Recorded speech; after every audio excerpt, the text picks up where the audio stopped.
इसको बैठा लो, जीवन में काम आएगी, ये वस्तु काम आएगी, क्योंकि विपक्ष जोरदार है, माया कोई साधारण नहीं है। विश्वासी साधक का भगवान स्वयं जुम्मा ले लेते हैं कि मेरे प्रभु जो करेंगे वो मंगल करेंगे। तो परिस्थिति बुरी दिखाई दे सकती है, परिस्थिति भयावह दिखाई दे सकती कि अब तो सब गया, ऐसा लगेगा, लेकिन वो बहुत बड़े के हाथ में नियंत्रित है परिस्थिति। देखते देखते उस परिस्थिति का परिणाम निश्चिंत, निःशोक और निर्भय कर देने वाला हो जाएगा। साधन पथ पे हम इनको आदर्श मानकर चले तो बहुत जल्दी आनंद आ जाए। अब हमें किसी भी अड़चन से कोई भय नहीं, किसी भी अड़चन से भय नहीं। आप ये खिलवाड़ मत समझे, किसी भी अर्थ कोई तुम्हें नहीं रोक सकता आप श्री जी से मिलने के लिए। साधक तीन बातें आरंभ से देखे कि हमारे जीवन में आ रही हैं कि नहीं। पहली बात, भगवान पर पूर्ण श्रद्धा विश्वास। अनंत ब्रह्मांडों के स्वामी हैं, काल भी उनके अधीन है। डरना क्यों भाई, किस बात का डर लगना है? अगर डर है, भय है, तो अभी श्रद्धा विश्वास स्वामी में नहीं है।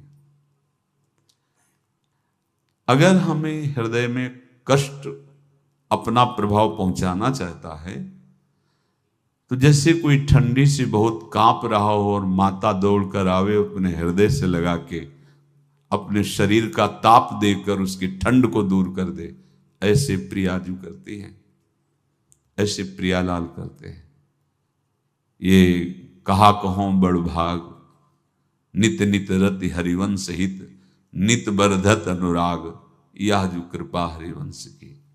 ये आपनो भाग आपन मुख, कहा तुझ श्री हरिवंश बल, हरिवंश भरोसे भय निडर, सो नित गर्जत हरिवंश बल। देखा है, कष्टों की बौछार है, ऐसे जैसे ऊपर से वर्षा हो रही है, भगवान शेष फणों का छत्र, संवर्तक मेघ प्रलयंकारी वर्ष रहे, गिरिराज जी का छत्र। ऐसे भक्त को कृपा छत्र से हर समय सुरक्षित रखा जाता है। भक्त बनने के लिए कोई विशेष लायकात की आवश्यकता नहीं। मैं समस्त गुणों से हीन, पर मैं अपने प्रभु का, बस यही लायकात है। प्रभु की सिवा यदि आपका कोई अन्य आश्रय है तो आपको धोखा लगेगा, नहीं तो सच्ची कह रहे हैं, इसी जन्म में निहाल हो जाओगे।